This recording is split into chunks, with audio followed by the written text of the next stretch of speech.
I'd like to start with a simple question. Why do the poor make so many poor decisions? I know it's a harsh question, but take a look at the data. The poor borrow more, save less, smoke more, exercise less, drink more, and eat less healthfully.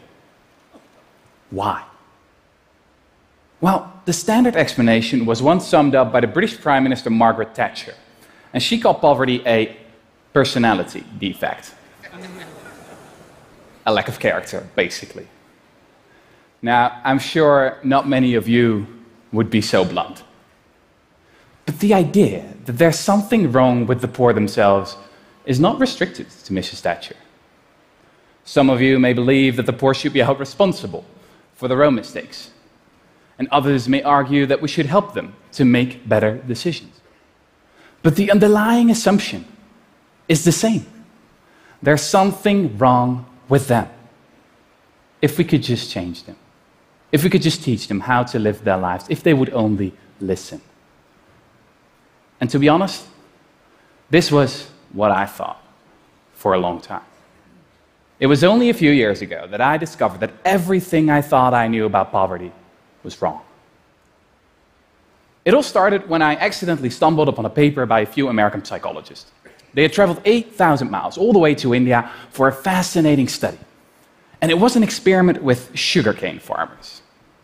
You should know that these farmers collect about 60% of their annual income all at once, right after the harvest. And this means that they're relatively poor one part of the year and rich the other. And the researchers asked them to do an IQ test before and after the harvest. What they subsequently discovered completely blew my mind. The farmers scored much worse on the test before the harvest. The effects of living in poverty, it turns out, correspond to losing 14 points of IQ. Now, to give you an idea, that's comparable to losing a night's sleep or the effects of alcoholism. A few months later, I heard that Elder Shafir, a professor at Princeton University and one of the authors of this study, was coming over to Holland, where I live. So we met up in Amsterdam to talk about his revolutionary new theory of poverty.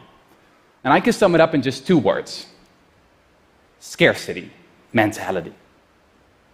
It turns out that people behave differently when they perceive a thing to be scarce.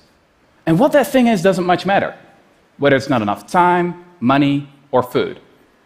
You all know this feeling when you've got too much to do, or when you've put off breaking for lunch and your blood sugar takes a dive.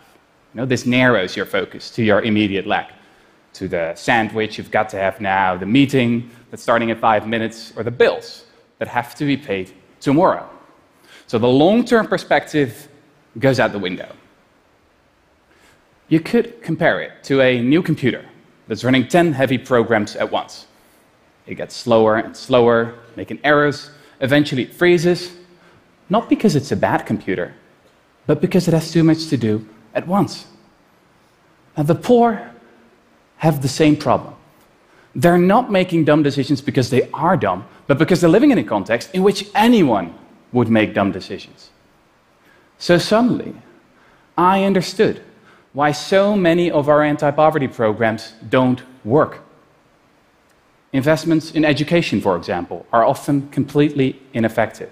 Poverty is not a lack of knowledge. A recent analysis of 201 studies on the effectiveness of money management training came to the conclusion that it has almost no effect at all. Now, don't get me wrong.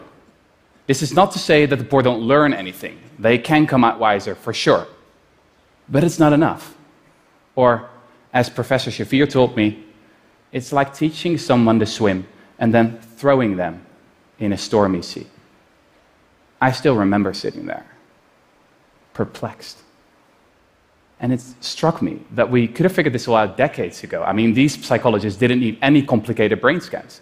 They only had to measure the farmer's IQ, and IQ tests were invented more than 100 years ago. Actually, I realized I'd read about the psychology of poverty before. George Orwell, one of the greatest writers who ever lived, experienced poverty firsthand in the 1920s. The essence of poverty, he wrote back then, is that it annihilates the future. And he marveled at, quote, how people take it for granted they have the right to preach at you and pray over you as soon as your income falls below a certain level. Now, those words are every bit as resonant today. The big question is, of course, what can be done? Modern economists have a few solutions up their sleeves. We could help the poor with their paperwork or send them a text message to remind them to pay their bills. Now, this type of solution is hugely popular with modern politicians. Mostly because, well, they cost next to nothing. These solutions are, I think, a symbol of this era in which we so often treat the symptoms but ignore the underlying cause. So I wondered, why don't we just change the context in which the poor live? Or, going back to our computer analogy, why keep tinkering around with the software when we can easily solve the problem by installing some extra memory instead? Now, at that point, Professor Shafir responded with a blank look. And after a few seconds, he said, I get it. You mean you want to just hand out more money to the poor to eradicate poverty? Yeah, sure, that'd be great. But I'm afraid that brand of left-wing politics you've got in Amsterdam, it doesn't exist in the States.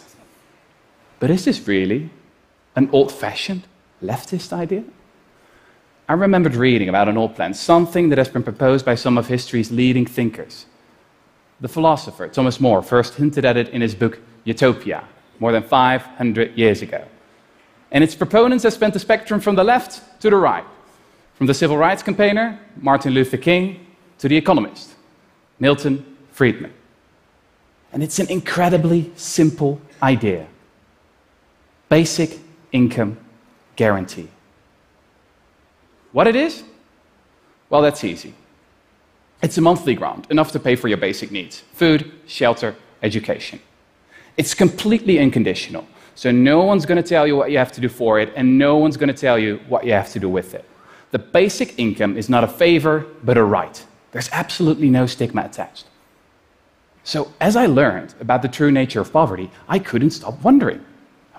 Is this the idea we've all been waiting for? Could it really be that simple?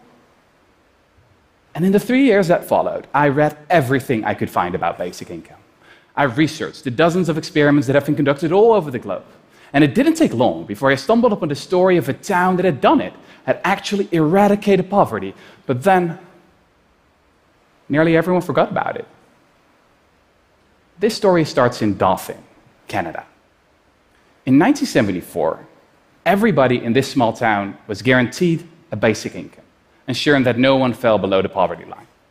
And at the start of the experiment, an army of researchers descended on the town.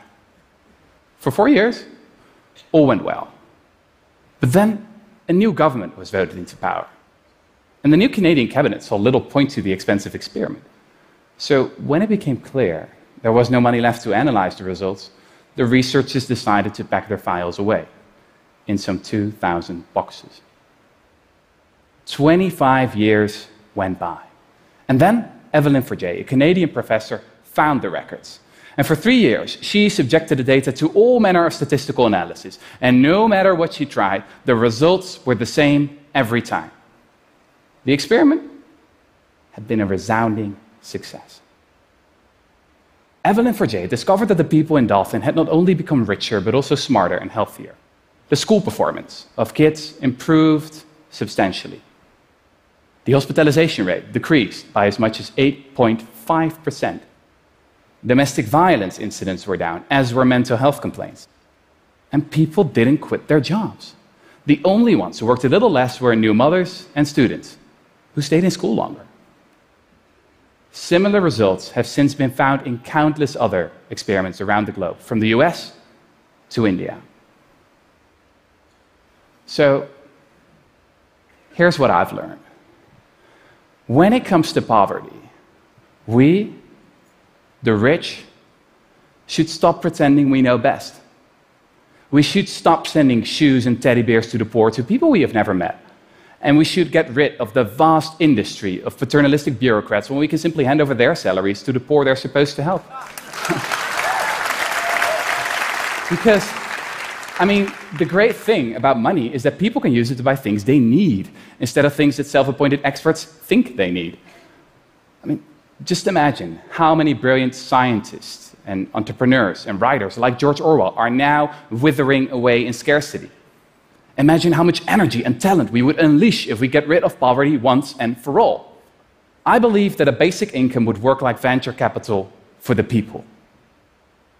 And we can't afford not to do it, because poverty is hugely expensive. Just look at the cost of child poverty in the US, for example. It's estimated at $500 billion each year, in terms of higher healthcare spending, higher dropout rates, and more crime. Now, this is an incredible waste of human potential. But let's talk about the elephant in the room. How could we ever afford a basic income guarantee? Well, it's actually a lot cheaper than you may think. What they did in Dauphin is they financed it with a negative income tax. And this means that your income is topped up as soon as you fall below the poverty line. And in that scenario, according to our economist's best estimates, for a net cost of $175 billion, a quarter of US military spending, 1% of GDP, you could lift all impoverished Americans above the poverty line. You could actually eradicate poverty. Now that should be our goal. The time for small thoughts and little nudges is past.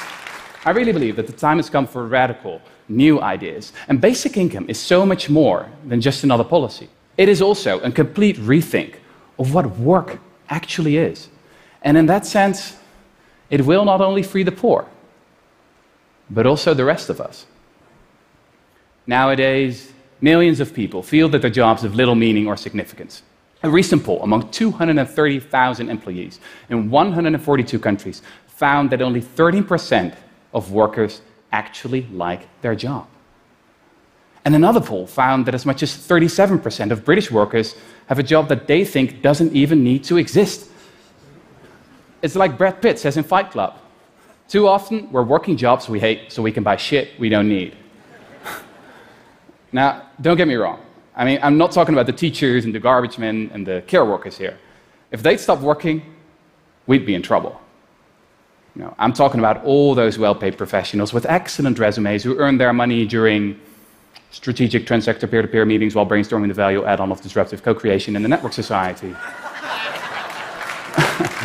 Or something like that. Just imagine again how much talent we're wasting simply because we tell our kids they'll have to earn a living. Or think of what a math whiz working at Facebook lamented a few years ago. The best minds of my generation are thinking about how to make people click ads. I'm a historian. And if history teaches us anything, it is that things could be different. There is nothing inevitable about the way we structured our society and economy right now. Ideas can and do change the world. And I think that especially in the past few years, it has become abundantly clear that we cannot stick to the status quo, that we need new ideas. I know that many of you may feel pessimistic about a future of rising inequality, xenophobia, and climate change. But it's not enough to know what we're against. We also need to be for something. Martin Luther King didn't say, "I have a nightmare." He had a dream. So, here's my dream. I believe in a future where the value of your work is not determined by the size of your paycheck, but by the amount of happiness you spread and the amount of meaning you give. I believe in a future where the point of education is not to prepare you for another useless job, but for a life well lived. I believe in a future where an existence without poverty is not a privilege, but a right we all deserve. So here we are. Here we are. We've got the research, we've got the evidence, and we've got the means. Now, more than 500 years after Thomas More first wrote about basic income, and 100 years after George Orwell discovered the true nature of poverty, we all need to change our worldview. Because poverty is not a lack of character. Poverty is a lack of cash. Thank you.